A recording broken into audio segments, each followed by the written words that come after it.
Hello friends, welcome to me కథల సంపుటి. Friends, ఈరోజు శ్రీమతి కళ్యాణి సోమరాజ్ గారు రచించిన మనసు మాట వినదు అనే మంచి నవలను మీ ముందుకు తీసుకొస్తున్నాను.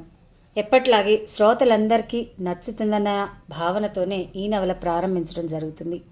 మీ అందరికీ నచ్చితే మీ భావాలను కామెంట్స్ రూపంలో నాకు తప్పకుండా అందిస్తారని ఆశిస్తున్నాను. మన ఛానల్ని మీ స్నేహితులకు, బంధువర్గానికి కూడా షేర్ చేయండి. వారి చేత కూడా ఛానల్ని సబ్స్క్రైబ్ చేయించండి. శ్రోతల యొక్క ప్రోత్సాహం నాకు ముఖ్యమని భావిస్తూ ఉంటాను. ప్లీజ్ సబ్స్క్రైబ్ టు మీ కథల సంపుటి ఛానల్. ఇక నవలలోకి వెళ్ళిపోదామా? మరి చదువుతున్నది శాంతినారాయణ. కావ్య ఇంట్లో పండుగ వాతావరణం ఏర్పడింది. కారణం చిన్నప్పటి ఆమె స్నేహితురాళ్ళందరూ ఏకమవడం, ఒకే స్కూల్లో ఒకే బెంచ్ మీద స్కూలు జీవితం గడిపి ఆ తర్వాత దారులు వేరే పై చదువులకు దూరమై ఆ స్నేహితులందరూ ఒకటి చేరింది కావ్య ఇల్లే అయినా కలుసుకునేలా చేసింది మాత్రం రూప పెళ్ళి. వాళ్ళు విడిపోయే ముందరే వాగ్దానం చేసుకున్నారు, ఎవరు ఎక్కడున్నా పెళ్ళిళ్ళకి మాత్రం అందరూ కలుసుకోవాలని. కావ్య ఒక్కతే ఈ కంట్రీలో ఉంటుంది. మిగిలిన వాళ్ళంతా రకరకాల దేశాల్లో చదువుల రీత్యా ఉద్యోగాలంటూ వెళ్ళిపోయారు. రూప కూడా పెళ్లి కాగానే భర్తతో ఆస్ట్రేలియా వెళ్ళిపోతుంది. అందుకని అమ్మాయిలందరికీ కావ్య ఇల్లు కేంద్రం అయింది. కావ్యకి ఇల్లు ఇంత సందడిగా ఉండడం ఇష్టం. తల్లి చనిపోయాక, అన్న అమెరికా వెళ్ళాక కావ్యకు తోడైంది ఒంటరితనమే.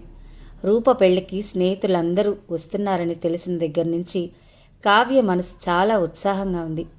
10 రోజుల ముందర నుంచే ఇల్లు అలంకరించడం మొదలుపెట్టింది. ఎదురు చూసిన రోజు రానే వచ్చింది.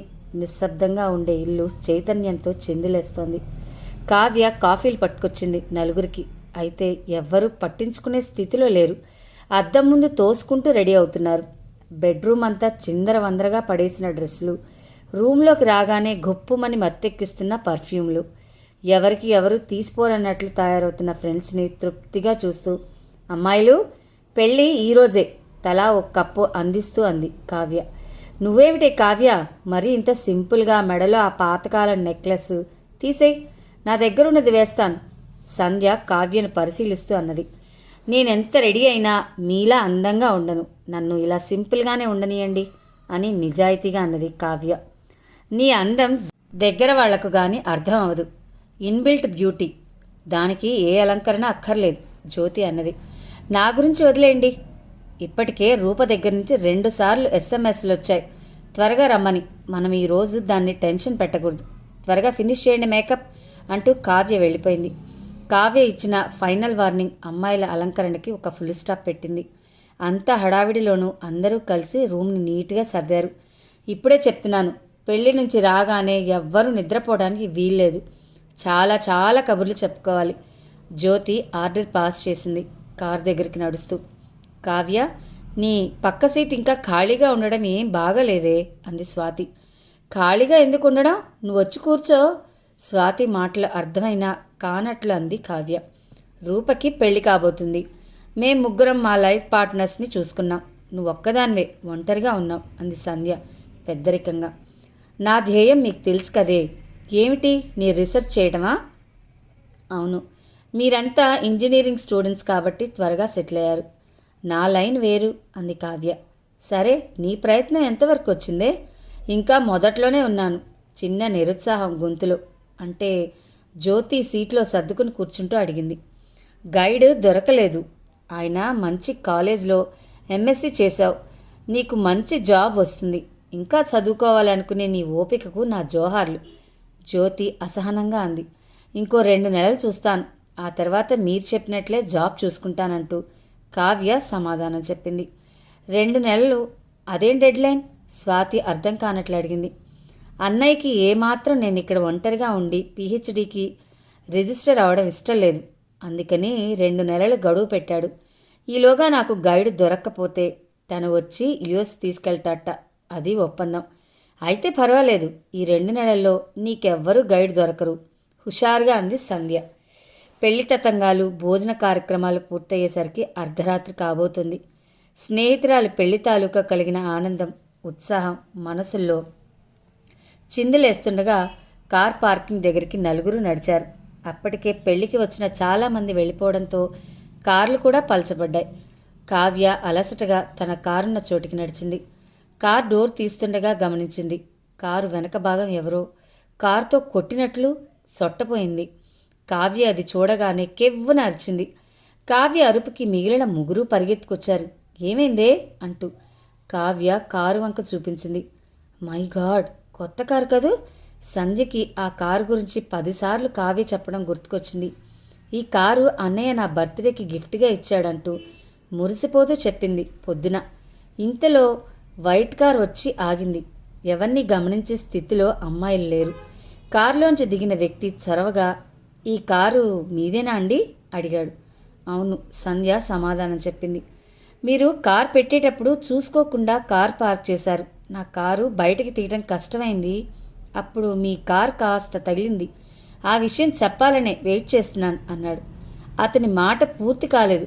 మీరేనా ఈ నిర్వాకం చేసింది? నా కొత్త కారు వచ్చి 2 నెలలు కూడా అవ్వలేదు.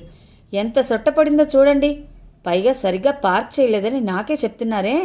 చేసిన తప్పుని ఎదుటి వాళ్ళ మీదకు నెట్టడంలో మీకు చాలా చాతుర్యం ఉన్నట్లుంది. కావ్య కళ్ళల్లో నిప్పులు, మాటల్లో మంటలు. హలో మిస్, ఆగండి. నేనలా తప్పించుకునేవాడినైతే ఇంత రాత్రివేళ మీకోసం ఎదురు చూడాల్సిన పనేమిటి? అతని మాట పూర్తి చేయనివ్వకుండానే కావ్య, ఏముంది మా దగ్గర నుంచి ఎదురు డబ్బులు తీసుకోవడానికి?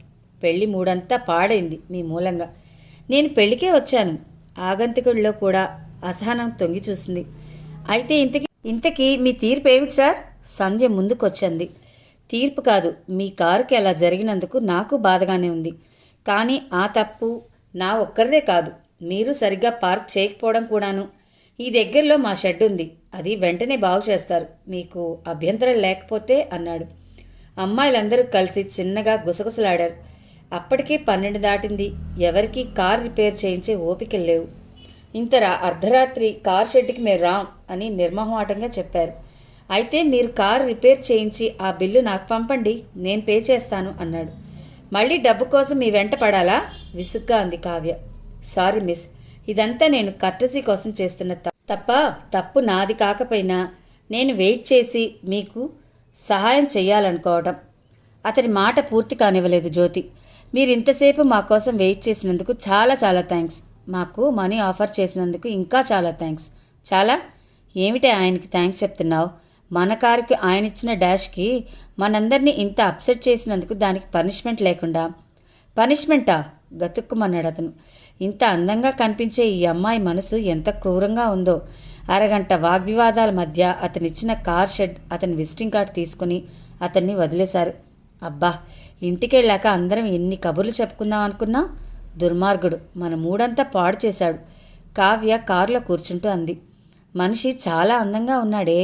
ఇలా కాకుండా ఇంకొక రకంగా పరిచయం అయితే హీరో అనుకునేవాళ్ళం.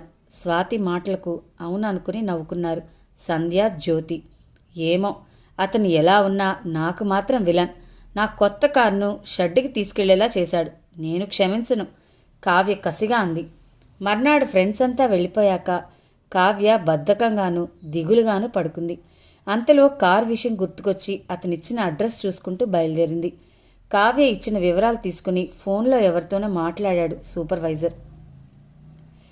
అరగంట వెయిట్ చేయండి మేడం అంటూ వెయిటింగ్ హాల్లో కూర్చోపెట్టి కూల్ డ్రింక్ పంపాడు. కావ్య మనసంతా అలసటగా ఉంది.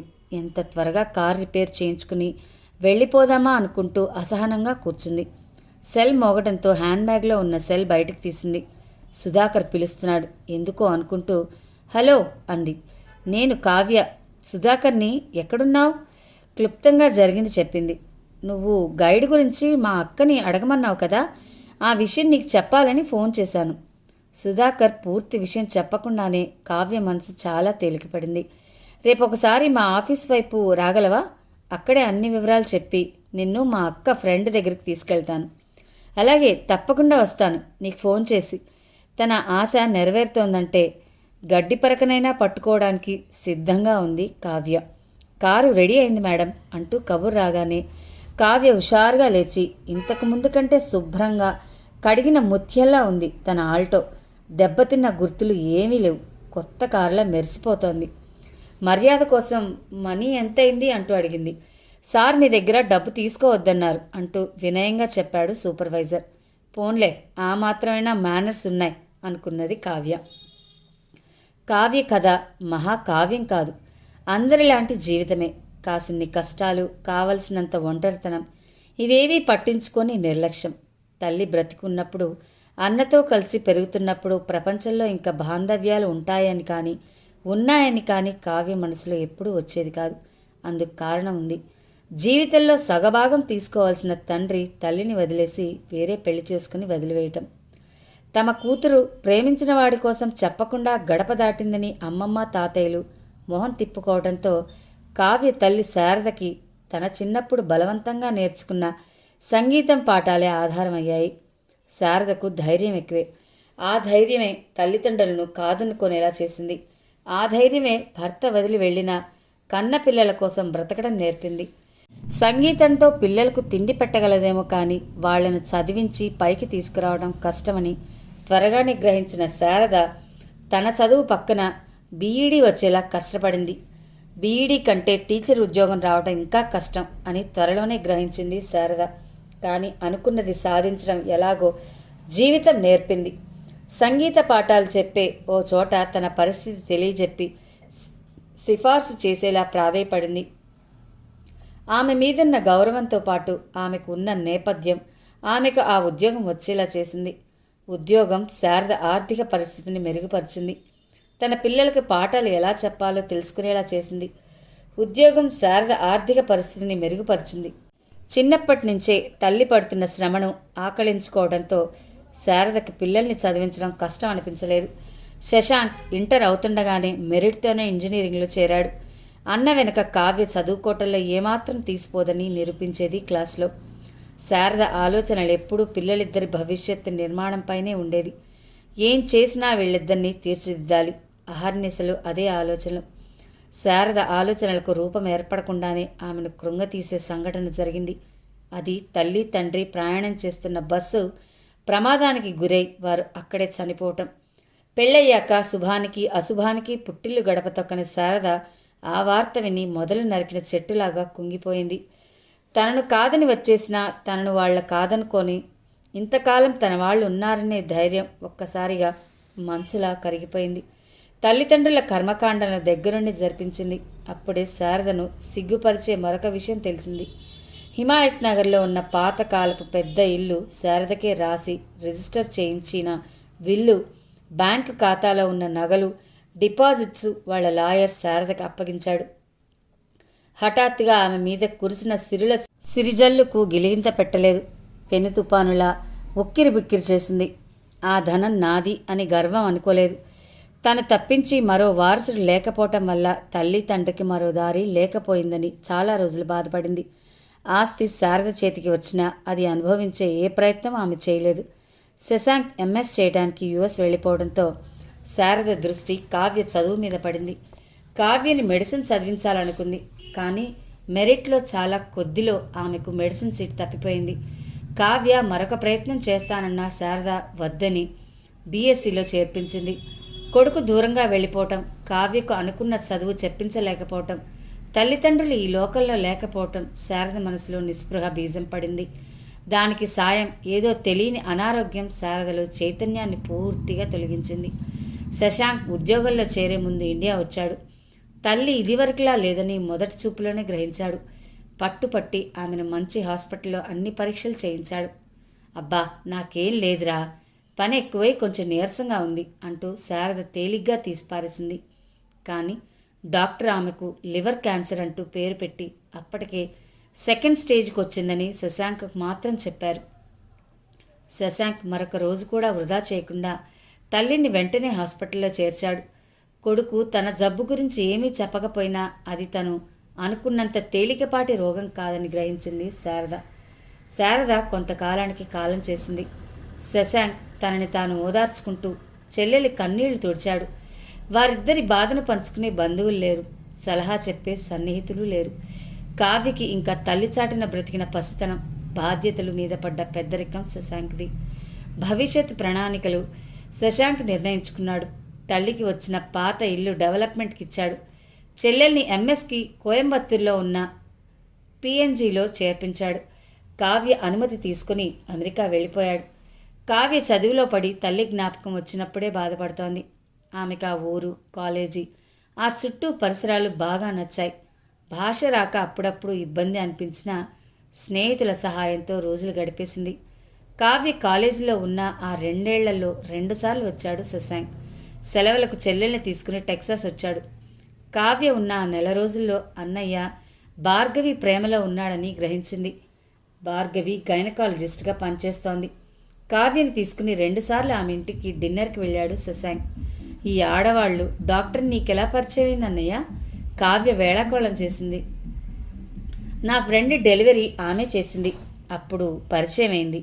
ఈ పరిచయం ఇలా వదిలేదన్నయ్య, వదిన్ని చేసి మన ఇంటికి తీసుకురా. కావ్య చొరవకు ఆశ్చర్యపోయాడు శశాంక్. ఇంకా ఆమెను పసిదాన్లా చూస్తున్నాననుకుంటూ నవ్వుకున్నాడు శశాంక్. ఏమిటన్నయ్య ఆలోచిస్తున్నావు? అమ్మ పోయాక ఇద్దరం చెరో గూటి పక్షులైపోయాం. కనీసం నువ్వైనా పెళ్లి చేసుకుని ఓ ఇల్లు ఏర్పరచుకో అన్నయ్య. నాకు ఒక ఇల్లు ఉన్నదన్న సంతృప్తి ఉంటుంది. అదంతా నీ పెళ్ళయ్యాక. ఇప్పుడే నాకు పెళ్ళేమిటి? నేనింకా ఈ చదువు పూర్తయ్యాక రీసెర్చ్లో జాయిన్ అవ్వాలనుకుంటున్నాను. ముందు నా కెరియర్, తర్వాత పెళ్ళి. అమ్మకి డాక్టరేట్ తెచ్చుకుంటానని మాట కూడా ఇచ్చాను. నీకు మాట ఇస్తున్నాను. నేనేమీ ప్రేమలో పడను. నువ్వు చూసిన అబ్బాయినే పెళ్లి చేసుకుంటాను. సరేనా అన్నయ్య? శశాంక్ చెల్లెల్ని ఆపేక్షగా తట్టి, నాకు నీ మీద పూర్తి నమ్మకం ఉంది అన్నాడు. కావ్య ప్రయత్నం ఫలించి శశాంక్ భార్గవిని పెళ్లి చేసుకున్నాడు. కావ్య చదువు పూర్తవుతుండగానే శశాంక్ భార్గవిని తీసుకుని ఇండియా వచ్చాడు. అప్పటికే బిల్డర్ వాళ్ళ ఫ్లాట్స్లో అపార్ట్మెంట్ కట్టడం పూర్తయింది. బిల్డర్ నుంచి తీసుకున్న అపార్ట్మెంట్స్ని ఒకదాన్ని రెంట్కిచ్చేలా ఉంచి మరో 2 ఫ్లాట్స్ని కలిపి 3 బెడ్రూమ్ అపార్ట్మెంట్ లాగా ప్లాన్ చేశాడు శశాంక్ చెల్లెల కోసం. ఆ రోజు సుధాకర్ తనని ఆఫీస్ దగ్గర కలుసుకోమని మెసేజ్ ఇచ్చాడు కావ్యకి. ఇద్దరూ వాళ్ళ ఆఫీస్ క్యాంటీన్లో కాఫీ తాగి బయటకొచ్చారు. నా కార్ తెచ్చాను, నీకు ప్రాబ్లం లేదు కదా? ఏమీ లేదు, నేను ఆఫీస్ బస్సులో వస్తాను అంటే శశాంక్ భార్గవ్ని తీసుకుని ఇండియా వచ్చాడు. అప్పటికే బిల్డర్ వాళ్ళ ఫ్లాట్స్లో అపార్ట్మెంట్ కట్టడం పూర్తయింది. బిల్డర్ నుంచి తీసుకున్న అపార్ట్మెంట్స్ని ఒకదాన్ని రెంట్కిచ్చేలా ఉంచి మరో 2 ఫ్లాట్స్ని కలిపి 3 బెడ్రూమ్ అపార్ట్మెంట్ లాగా ప్లాన్ చేశాడు శశాంక్ చెల్లెల కోసం. ఆ రోజు సుధాకర్ తనని ఆఫీస్ దగ్గర కలుసుకోమని మెసేజ్ ఇచ్చాడు కావ్యకి. ఇద్దరూ వాళ్ళ ఆఫీస్ క్యాంటీన్లో కాఫీ తాగి బయటకొచ్చారు. నా కార్ తెచ్చాను, నీకు ప్రాబ్లం లేదు కదా? ఏమీ లేదు, నేను ఆఫీస్ బస్సులో వస్తాను అంటూ ఒక్క నిమిషం కావ్య ఆగాడు సుధాకర్. ఎదురుగా 2 వ్యక్తులు లిఫ్ట్ రూమ్ నుంచి వస్తూ కనిపించారు. అందులో ఒక అతను బాల్డ్ హెడ్, మరొకతను టీవీగా ఒక చెయ్యి ప్యాంటు జేబులో పెట్టుకుని పక్కకు తిరిగి ఏదో చెప్తున్నాడు. సుధాకర్ దగ్గరగా వాళ్ళు రాగానే గుడ్ ఈవినింగ్ సార్ అంటూ విష్ చేశాడు. ఆ మాట్లాడుతున్న వ్యక్తి చటుక్కున ఆగి తల తిప్పి గుడ్ ఈవినింగ్ అంటూ తిరిగి విష్ చేసి సుధాకర్ పక్కన నిలబడ్డ కావ్య వంక చూసి నుదురు ఒక్కసారి ముడుచుకొని మరో నిమిషంలో మీరా, ఆ రోజు మీ కారు బాగైందనుకుంటాను అన్నాడు. కారు విషయం ఎప్పుడో మర్చిపోయింది కావ్య. కారా? ఓహో, ఆ రోజు రాత్రి విషయం బాగైంది. షెడ్లో వాళ్ళు మనీ ఏం తీసుకోలేదు, అందుకని మీ వరకు రాలేదు. కావ్య మాటలకు చిన్నగా నవ్వి ఆ షెడ్ మాదే, మీ దగ్గర ఏం తీసుకోవద్దన్నాను. అందుకేనా మీరు ఆ రాత్రి నా కారు డాష్ ఇవ్వటం కాకుండా మా కోసం ఎదురు చూసి మరీ చెప్పారు అంది కావ్య. అంత హఠాత్తుగా కావ్య అన్న మాటలకు సుధాకర్ కంగారు పడ్డాడు. సారీ సార్, తనేదో జోవియల్గా అంటూ సమర్థించడానికి చూశాడు సుధాకర్. ఇట్స్ ఓకే, ఆవిడతో మాటలు పట్టడం ఇది 2వసారి అంటూ ముందుకు వెళ్ళిపోయాడు. కావ్య, అసలేమైంది? ఆయన చాలా మంచివారు, నువ్వు అలా అనుకున్నా ఉండాల్సింది. కావ్య పెళ్లి రోజు రాత్రి జరిగిన సంఘటన గురించి క్లుప్తంగా చెప్పింది. నిజానికి ఆయనెవరో నాకు గుర్తులేదు. ఆయనంతటా ఆయన ఆ విషయం ఎత్తే వరకు పోన్లెద్దు, ఆయన నేను మళ్ళీ తటస్థపడవం. నువ్వేం కంగారు పడకు. సుధాకర్ కావ్యను బంజారా హిల్స్లో ఉన్న ఓ ఇంటికి తీసుకెళ్లాడు. ఇల్లు చిన్నదిగా ఉన్నా చాలా అధునాతనంగా ఉంది. లోపల గొలుసుతో కట్టేసిన పెట్ డాగ్ కావ్యని సుధాకర్ని చూడగానే భౌ మంది. అప్పుడు కానీ లోపల నుంచి మనుషులెవ్వరూ బయటకు రాలేదు. బయటకొచ్చిన పనిపిల్ల కూర్చోండి, అమ్మగారికి చెప్తాను అంటూ వెళ్ళి 15 గంటకు తిరిగి వచ్చింది అమ్మగారితో పాటు. సుధాకర్ ముందుగా విష్ చేశాడు. ఇద్దరూ కాసేపు కామన్ కబుర్లు చెప్పుకున్నారు. మాటల మధ్యలో కావ్య విషయం చెప్పాడు సుధాకర్. లోపలికి రా అంటూ కావ్యని మాత్రం ఆమె లైబ్రరీ గదిలోకి తీసుకెళ్ళింది. ఎక్కడ పడితే అక్కడ దొంతర్ల కొద్దీ పుస్తకాలు చూసి కావ్యకు ముచ్చెమటలు పడ్డాయి. మొట్టమొదటిసారి తన మీద అపనమ్మకం వచ్చింది. నువ్వు పిహెచ్డి స్టూడెంట్ అంటే నాకు చాలా ఆనందంగా ఉంది. ఎందుకంటే నేను అక్కడే చదివాను. నువ్వు అక్కడే గైడ్ని చూసుకోలేకపోయావా అంది సీత. కావ్య ఈ మాట శశాంక్తో చెప్పి చూసింది. కానీ ఎక్కడో తను ఇంకెక్కడో ఎవరో తెలియని చోట చెల్లెల్ని ఉంచడం ఇష్టపడలేదు శశాంక్. చెల్లెల్ని ఇండియాలో ఒంటరిగా వదిలి వెళ్ళడానికే ఇష్టపడలేదటదు మొదట. భార్గవి కూడా అదే భయం వ్యక్తం చేసింది. నువ్వు ఆ పిహెచ్డి మా దగ్గరే ఉండి చేయొచ్చు కదా. నాకు అక్కడ వెంటనే గైడ్ దొరకరు. మళ్ళీ ఎంఎస్ చేయాలి. ఇక్కడ తెలిసిన ఊరు, ఎవరో ఒకరు దొరకపోరు. మీకు నేను కోయంబత్తూరుకు వెళ్ళడం ఇష్టం లేకపోతే ఇక్కడే ఉండి చేస్తాను అంటూ అన్నా వదినలను ఒప్పించింది. 2-3 నెలల టైం తీసుకో. ఈలోగా నీకు గైడ్ ఎవరు దొరకపోతే మా దగ్గరకు వచ్చే అంటూ చిన్న షరతు మాత్రం పెట్టాడు శశాంక్. ఇదంతా కొత్త వ్యక్తి ఏమని వివరించాలి అనుకుంటూ అన్నయ్య ఇష్టపడలేదు అంత దూరం పంపడానికని ముక్తసరిగా చెప్పింది. కొద్దిసేపు సీత ఏమీ మాట్లాడలేదు. ప్రస్తుతం 4 స్టూడెంట్స్ ఉన్నారు. అదీ కాక అమ్మాయిలు ఏదో కాలక్షేపం కోసం రీసెర్చ్లు అంటూ మొదలు పెడతారు. తీరా పెళ్లి కుదిరితే మధ్యలో ఆపేసి వెళ్ళిపోతారు. మీ అమ్మాయిలకు సీరియస్నెస్ ఉండదు. తీరా పెళ్ళయ్యాక ముందు భర్త ఒప్పుకోవాలి. ఇంట్లో పరిస్థితులు అనుకూలంగా ఉండాలి. ఎక్కడా మధ్యలో ఆపేస్తారో అని నేను టెన్షన్ పడాలి. కావ్య మొహంలో ఒక్కసారి నిరాశ కమ్ముకుంది. లేదు మేడం, నేను రీసెర్చ్ అయ్యే వరకు పెళ్లి చేసుకోను. అలాగే అంటారమ్మా. ఎప్పుడు ప్రేమలో పడతారో మీకే తెలియదు. సరే, నీ మాటే నిజం అనుకుందాం. కానీ ఈ ఏడాది కొత్త వాళ్ళని తీసుకోలేను. వచ్చే ఏడాది కనిపించు. అప్పటికి నా దగ్గరున్న 2 స్టూడెంట్స్ వెళ్ళిపోతారు. నువ్వు పిహెచ్డి నుంచి వచ్చావని నీకు ఈ అవకాశం ఇస్తున్నాను. ఇప్పుడు మాత్రం నాకు కుదరదు అంటూ లేచింది సీత. కావ్య, నువ్వేం నిరాశపడకు. వెతుకుదాం, మరొకళ్ళు దొరకపోరు. దారంతా కావ్యకు ధైర్యం చెప్తూనే ఉన్నాడు సుధాకర్. కానీ కావ్యకి ఆ రాత్రి నిద్ర కరువైంది. కొత్తగా కొన్న ల్యాండ్ రిజిస్ట్రేషన్ గురించి మున్సిపల్ ఆఫీస్కి వచ్చాడు సూర్య. కారులోంచి దిగి డోర్ వేస్తుండగా బాగా సమీపంగా మరొక కారు రావటం గమనించి కదలకుండా ఆగిపోయాడు. ఏమాత్రం డోర్ తెరుచుకునే వీలు లేకుండా ఆగిన ఆ కారు వంక విసుగ్గా చూశాడు. కారులోంచి దిగిన వ్యక్తిని చూడగానే చికాకును పక్కకి నెట్టి బలవంతంగా నవ్వుమొహం పెట్టి, హలో మీరా అన్నాడు. కావ్య కారు లాక్ చేసి తల ఎత్తి తనను పలకరించింది ఎవరా అన్నట్లు చూసింది, నవ్వింది. చూడండి మిస్, మీరు ఆ రోజు నా కారుకి దగ్గరగా ఇలా పార్క్ చేశారు. అందుకే కారు తీయటం చాలా కష్టమైంది. ఫలితం అంత హంగామా. ఎప్పుడెప్పుడు ఆమెకు సమాధానం సరైన పద్ధతిలో ఇవ్వాలా అని ఎదురు చూసినట్లు మాట్లాడుతున్న అతని వంక, తన కారు వంక మార్చి మార్చి చూసి కావ్య, సారీ, నేను ఇప్పుడే తీసేస్తాను అంటూ కారు వైపు నడిచింది. మళ్ళీ కారుని బ్యాక్ తీసి ఈసారి సక్రమంగా పార్క్ చేసింది. సారీ, మిమ్మల్ని నొప్పిస్తే అన్నాడు సూర్య మనసు చల్లబడుతుండగా. తప్పు చేసింది నేను కదా, సారీ ఎందుకు? మీరేమిటి ఇక్కడ? సైట్ రిజిస్ట్రేషన్ కోసం వచ్చాను. మరి మీరు? నా హౌస్ ట్యాక్స్ కట్టాలని వచ్చాను అంది కావ్య. ఇద్దరు కలిసి ముందుకు నడిచారు. సుధాకర్ పెళ్ళి కదా, ఏదో సంభాషణ మొదలు పెట్టాలి. అది ఇద్దరికీ తెలిసిన వ్యక్తి సుధాకర్ అన్న విషయం గుర్తుకొచ్చింది సూర్యకి. అవును, రేపు ఆదివారం రాత్రి. ఇంకా 4 రోజులుంది. కానీ నేను రాలేనని చెప్పేశాను అతనికి అన్నాడు సూర్య. మీ ఫ్రెండ్ పెళ్ళికి వెళ్ళరా? అతను పెళ్లి జరుగుతున్న వెన్యూ మా ఇంటికి చాలా దూరం. పైగా రాత్రిపూట. ఎందుకు రిస్క్ తీసుకోవటం? ఆ రోజు మీతో మీ ఫ్రెండ్స్ కూడా వచ్చారు. అవును, కానీ వాళ్ళంతా యుఎస్ వెళ్ళిపోయారు. రూప పెళ్ళయ్యాక హనీమూన్కి వెళ్ళింది. అయినా మీకు తెలుసు కదా. కావ్య మాటలకు కంగారుగా సూర్య, నోనో, రూప తెలీదు. ఆమె భర్త, నేను ఇద్దరం క్లాస్మేట్స్. ఇంతలో కావ్య వెళ్లే వైపు తిరిగింది. సూర్య ముందుకు వెళ్ళబోతూ, మిస్, నా పేరు కావ్య. మిస్ కావ్య, పెళ్ళికి మా ఆఫీస్ స్టాఫ్ చాలామంది వెళ్తారు. ఆఫీస్ నుంచి బస్ కూడా వెళ్తుంది. మీకు అభ్యంతరం లేకపోతే వాళ్ళతో మీరు వెళ్ళొచ్చు. సుధాకర్ మీరు రాకపోతే ఫీల్ అవుతాడేమో అనుకుంటే సూర్య మాటలకు ఒక్క క్షణం మనసులో వెళ్తే అన్న ఆలోచన వచ్చింది. కానీ ఏమాత్రం పరిచయం లేని వాళ్ళతోనా? ఆ మాటే పైకన్నది కావ్య. సూర్య ఈ కాలం అమ్మాయిలా లేదు. ఆమెను మొహమాటంతో బాధించకూడదనుకున్నాడు. సరే, మీ ఇష్టం. ఒకవేళ మీకు వాళ్ళతో వెళ్ళడం అభ్యంతరం అయితే నాతో రండి. నేను పెళ్లి టైంకి వెళ్ళి వచ్చేస్తాను.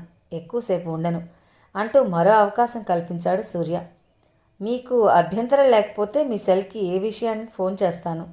షూర్ అంటూ సెల్ నంబర్ చెప్పి మరొక నిమిషం కూడా ఆగకుండా గబగబా అడుగులు వేసుకుంటూ వెళ్ళిపోయాడు. కావ్యకి ఆ రోజు ఉదయమే శశాంక్ నుండి ఫోన్ వచ్చింది. పేపర్స్ పంపిస్తాను, అవి ఫిల్ చేసి ఎంబసీకి పంపమని. అన్నయ్య తనకిచ్చిన గడువు పూర్తిగా వచ్చింది. గుమ్మంలో కూర్చున్న కాబూలివాలాలా ఆయన కొద్ది రోజులు అవకాశం ఇస్తాడేమో కానీ అన్నయ్య ఇంకా తనకు టైం ఇవ్వడు. సమరంలో ఓడిపోయిన సైనికుళ్ళ కావ్య మనసు పరాజయాన్ని అంగీకరించలేక అవస్థపడుతోంది. ఆ రోజు రాత్రే సుధాకర్ పెళ్ళి అన్న విషయం గోడ మీద క్యాలెండర్లో తను రెడ్ పెన్తో గుండ్రంగా చుట్టిన డాట్ గుర్తుకొచ్చింది. ఆ రోజు సూర్య చెప్పగానే వెళ్ళాలని ఒక నిమిషం మనసు ఊగిన తర్వాత ఆ ఆలోచన రాలేదు. కానీ పోనీ వెళ్తే తాత్కాలికంగానైనా ఈ పరిస్థితి నుంచి బయటపడొచ్చు అనుకుంటూ సూర్యకి ఫోన్ చేసింది. అతను బిజీగా ఉన్నాడేమో, ఏమీ సమాధానం రాలేదు. రాత్రి అన్యమనస్కంగా వంట మొదలెట్టింది. అంతలో సెల్ మోగింది. సూర్య గొంతు వినగానే ఆశ్చర్యపోయింది. సారీ, ఇందాక మీటింగ్లో ఉండి మీకు వెంటనే పిలవలేకపోయాను. ఇంకో గంటలో బయలుదేరదాం. మీ అడ్రస్ చెప్పండి. మీకెందుకు శ్రమ, నేను మీ ఆఫీస్కి వస్తాను. కావ్యకి అతని నుంచి ఎక్కువ సహాయం తీసుకోవాలని లేదు. నేను మా ఇంటి నుండి బయలుదేరుతున్నాను. మీరు రెడీ అయి ఉండండి. నేను మీ ఇంటి దగ్గరికి వచ్చేసి ముందు రింగ్ చేస్తాను. బయట నిలబడితే చాలు. మీ ఇంటి అడ్రస్ చెప్పండి, కావ్య చెప్పింది. ఓ, మా ఇంటికి చాలా దగ్గర. మీరేం మొహమాట పడక్కర్లేదు. మీకు టైం సరిపోతుంది కదా రెడీ అవ్వడానికి. పెళ్ళికి వెళ్ళే ఉత్సాహం లేదు కావ్యలో. కానీ ఈ ఒంటరితనం తనని వెక్కిరిస్తున్నట్లు దీని నుంచి పారిపోవాలి. భార్గవి తన కోసం చాలా చీరలు కొని వార్డ్రోబ్ నింపింది, వద్దంటున్నా వినకుండా. అందులో డబల్ కలర్లో ఉన్న వర్క్ చేసిన నెట్టెడ్ చీర తీసింది. దాని మీదకి ముత్యాల సెట్టు. సూర్య చెప్పిన టైంకి వచ్చేశాడు. ఇవేనా మీ అపార్ట్మెంట్స్? కారెక్కిన కావ్యని అడిగాడు. అవును సార్, నేనుండేది సెకండ్ ఫ్లోర్. నేను మీ బాస్ని కాదు, సూర్య అనండి చాలు. థ్యాంక్స్. ఈ కొంచెం పరిచయానికి నేను అలా అనటం భావ్యం కాదు. మీ పూర్తి పేరు? నా పూర్తి పేరు సూర్యతేజ. మీరలా పిలిస్తే నాకే కొత్తగా ఉండి పలకాలని అనుకోను. నవ్వేస్తూ బెల్ట్ పెట్టుకోండి అంటూ వంగి ఆమెకు బెల్ట్ పెట్టుకోవడంలో సహాయం చేశాడు. సుధాకర్ మీకెలా పరిచయం? సూర్య అడిగాడు. మేమిద్దరం 10th వరకు కలిసి చదువుకున్నాం. చాలా మంచి వ్యక్తి. నాకే సహాయం కావాలన్నా ముందుంటాడు అంది కావ్య. ఆ తర్వాత ఇద్దరు మౌనంగానే ఉన్నారు. ఫ్రెండ్స్, విన్నారు కదా నవలలోని ఈ భాగాన్ని. ఈ నవల మిమ్మల్ని అందరినీ అలరిస్తుందని ఆశిస్తున్నాను. నవల మీ అందరికీ నచ్చితే తప్పకుండా మీ భావాలను కామెంట్స్ రూపంలో నాకు అందిస్తారని ఆశిస్తున్నాను. ప్లీజ్ సబ్స్క్రైబ్ టు మీ కథల సంపుటి ఛానల్. మరో భాగంతో మీ ముందుంటాను. అంతవరకు సెలవు. నమస్తే.